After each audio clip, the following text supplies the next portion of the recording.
just 2, and that'll bring up a 3rd and 11 situation. And a quick look at the Buccaneer defensive starters. Vaughn Alexander's one of the exciting linebackers in the league. His forte, speed. And let's see, the Bucs with 6 DBs, so a dime set here on 3rd down. Goff into a double team, and it's intercepted. A great read, and it's picked off. And he'll be brought down at his own 10-yard line. Well, they thought they were going to break the tie. The defense had other plans. They were already in field goal range, but boom, an interception. I don't know if this was a case of being a little bit too greedy with the opportunity to put points on the board, but give credit to the guys on the defensive side. Hung in there, battled, and made a key play. The first carry now for Doug Martin. And he'll be taken down, losing yardage back at the 9-yard line. It's a loss of a yard there, and now 2nd down. Aaron Donald's secret, if there is one, to his play, his ability to contort his body in such a way that you can't get a good, clean block on it. He slides through holes and slides past blockers and makes plays just as we saw there. And that one goes incomplete. He's maybe lucky it wasn't a fumble as he got hit as he threw it. It's always tough trying to keep your guy upright when he's trying to throw the football. When you're dealing with those big, bad guys on the defensive front, it's even tougher. And this time, those guys on the opposite side won the battle, getting to the quarterback and knocking him into an incompletion.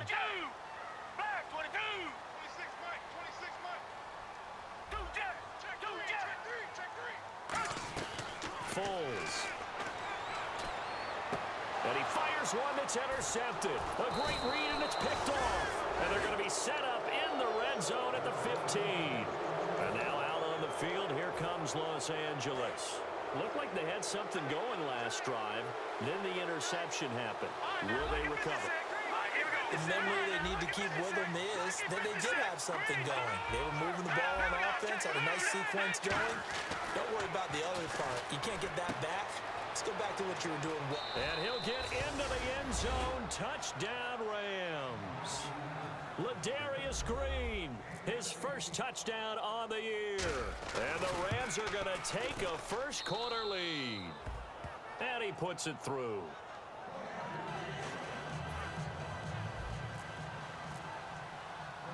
The Rams kickoff team on the field, and here we go with the ball in the air. This is taken just shy of the 10 here. And good starting field position. He'll get this one all the way up to about the 35-yard line. And Tampa Bay trots out there now. And following the interception, just any interception, are you a little bit more cautious when you start that next drive, or no, you just throw that out the window? I think you are. I don't think that there's any way you can run back out there and go, totally didn't affect me. Let's just go ahead and be loose with the football again. You're going to take care of it, but you have to be careful about being too cautious because now you can't run any offense at all. Still want to attack. We'll see how they attack them here. Back now with Charles Davis. I'm Brandon Gaudin. It's the Bucs in possession of the football as we begin the 2nd quarter, and they've got it here with a first down.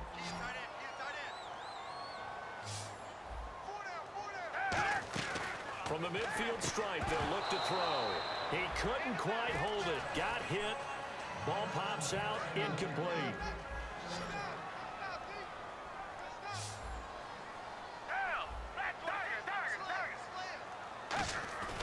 Off the play fake, he'll look to throw. And complete to Lewis over the middle. And he'll be taken down, but not before getting this inside the 30. Well, clearly one of his advantages as a passer is his height. Sit back in the pocket, fired over the middle. That makes things tougher defensively, doesn't it? It really does, because your goal is to move the quarterback off his initial spot when he gets his drop back completed. But when you have that type of height, he can stay in there. If he's willing to take the hits and just fire over the top, which saves him time and actually completes a play a little bit quicker than it normally does for a quarterback who has to slide and find open space to throw. Now a play fake here on first down. He's going to find his running back. It's complete. Still on his feet. And he's brought down. That one good for 16, and the drive will continue. And at his size, he's a smaller back. You can get him the football. He can kind of get lost, make someone miss. It's good for him. Yeah, it's great for him. I like what you said there. Sometimes he gets lost in the traffic a little bit, but get him out in the open field into some space. That plays to his strengths the best and keeps him out of it where all the big boys are, you know, make someone miss in the open field. And there's another completion to the tight end. And let's face it, it is hard to overthrow a 6'6" target. It is indeed. Quarterbacks like their speed guys. They like that huge 6'6" target that they've got in him. They really do. Oh, a ball batted in the air, and now it's intercepted. A great read, and it's picked off. And a big turnover there as his guys will get the football back. And the Rams now coming out on the field. And they were able to punch it in the end zone last time. They'll be looking to do that again here for the defense. Obviously, they'll be looking to stop them from punching it back in the end zone. It always is punch-counter-punch, isn't it? And which team has the advantage? Well, let's just go back. Last time on offense, they rolled downfield, got into a good rhythm. You can see a little more bounce in and out of the huddle. You can see the sideline really get into the game. So defensively, you're thinking to yourself, how do we take that away from them? How do we get the advantage back? Let's see what they come up with. I think pressure is always the first way to go. You love pressure. I love it. We'll see if they dial it up this drive. They come out here in the eye.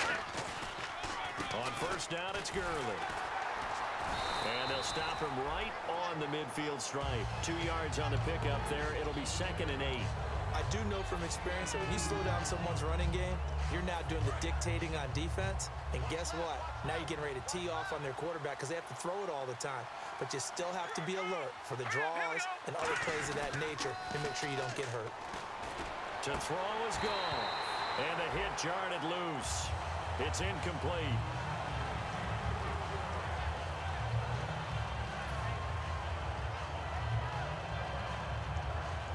So incomplete on 2nd down. Now they'll look to convert here on 3rd.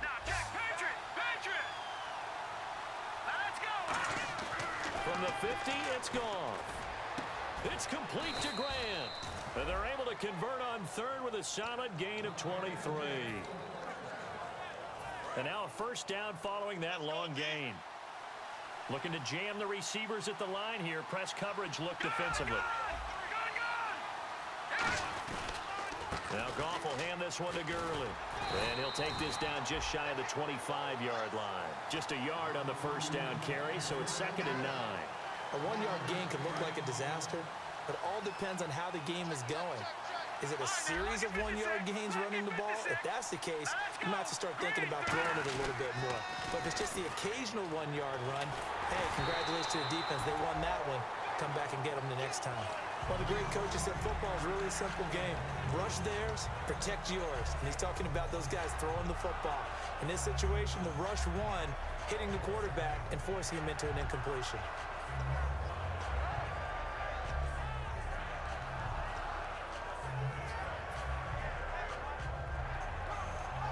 And here comes play number 6 on this drive. So a 3rd and 9, and 6 defensive backs out there in the dive. Patrolling the passing lanes. Back to throw, Goff. He was looking for Todd Gurley, and it's 4th down. And there's a good opportunity to just want to ride there. A drop pass. I guess that's why they call them running backs and not catching backs. And Zerline's kick is good. And the lead moves to 10-zip. So it goes down as an 8-play drive, and they cap it with the field goal. Yeah, they were able to pick up a few first downs along the way, but they couldn't keep the momentum going all the way into the end zone. And they will not get a chance to return this one as it's through the end zone for a touchback. Now the Buccaneer offense set to take over again. And 2 picks thrown here in this first half alone. We'll see how that affects it. Can't wait to see where his confidence is, because the great ones, they'll throw 4 or 5 picks, and while it'll hurt their team, it won't hurt their confidence. They'll think something was just wrong with the ball or the wind or something was funny. It's never about them. That's how they stay so into the moment and into the game. Just a 1-yard pickup on the play, and it'll make it a 2nd down. 2 minutes to play here in the first half. We'll come back to Tampa after this timeout. Looks like the defense in press coverage here. Now Foles. He's got his man on the crossing route. And he's taken down, but not before getting this across midfield and just shy of the 40. Similar to a slant, it's all about timing when you're throwing a crossing route. Quarterback and receiver have to be in sync, and when they put it on them just right and catch it full speed, running through a defense, can often result in a big pickup of yardage. And here he'll be brought down a little shy of the 35 at the 36.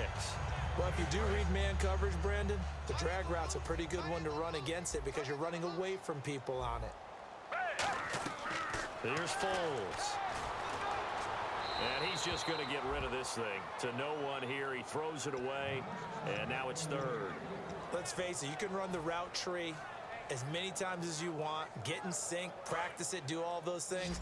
But once you get to game speed, it doesn't always time up quite that well. That one goes incomplete. Foles. And the third down pass falls incomplete. The intended target, the tight end, Austin Seferian-Jenkins. And now it's fourth down. So on fourth down, Britton Colquitt on to punt.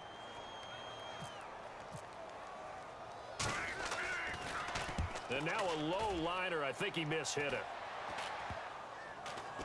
And a great job on special teams to down it, as this will be marked out inside the 5-yard line. Here's a Los Angeles offense as they get set to take possession. And they're not going to play this conservative, I don't think. They had the field goal last time, and they're up, but they're looking to put a drive in the end zone. Oh, I agree with you totally. No one goes out on the field and says, all right, let's just... And Gurley here fumbled it. Gurley fumbles the football. It's loose. Wow, that ball gets knocked free, but a teammate comes along and scoops it up. It's almost like baseball. Guys at bat, people are on base in scoring position. One guy doesn't get him home. The next guy comes through and picks him up. And avoids the turnover. And caught right side, Green. 17 yards on the pickup there. The drive will continue. It's a first down. And quickly they get to the line. They go play action here on first down. And his throw here's incomplete. And you really can't pin that one on the quarterback, Charles. The O-line, they've got to protect that. And they know it. That's their meal ticket. They want to take care of the big guy behind them. In this case, they let him down.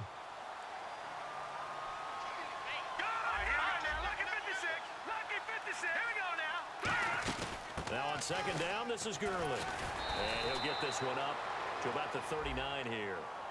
And frankly, Brandon, we're talking about things I'm not sure we ever thought we'd talk about in the NFL. And a lot of that is the speed at the linebacker position.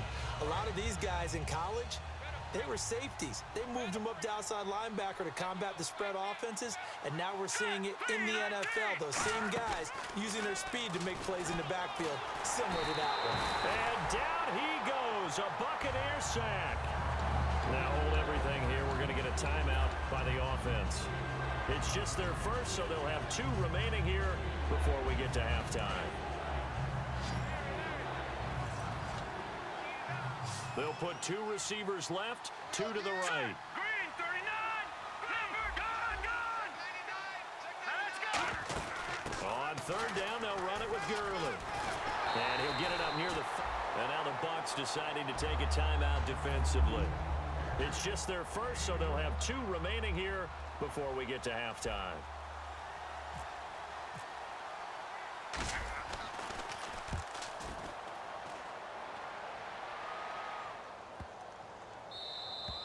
And this is going to hit the goal line and continue on into the end zone for a touchback. Now the Buccaneers offense gets ready to head back onto the field. And the ball backed way up, so thinking with this amount of time on the clock, probably just sit on it, and we'll see these 2 teams go to the lockers. Yeah, I don't think you want to overthink it in this situation. Either side of the ball. Just go ahead and finish up the half and get on out and talk about it.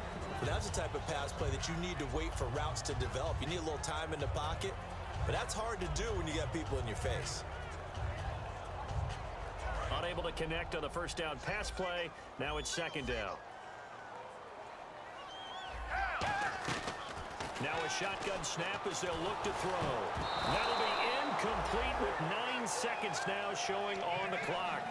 Well, partner, I guess that answers the question about whether they're going to sit on it or not. It does. Now we'll see if they try that again. Yeah, I think what we find on plays like that, when you take that shot, if you're unsuccessful, then you go way more conservative to finish the half, you know? I think that's the way they'll go. Wide open receiver complete. So we have reached halftime with our score 10-0 as we will toss it an hour or so east of here to Orlando.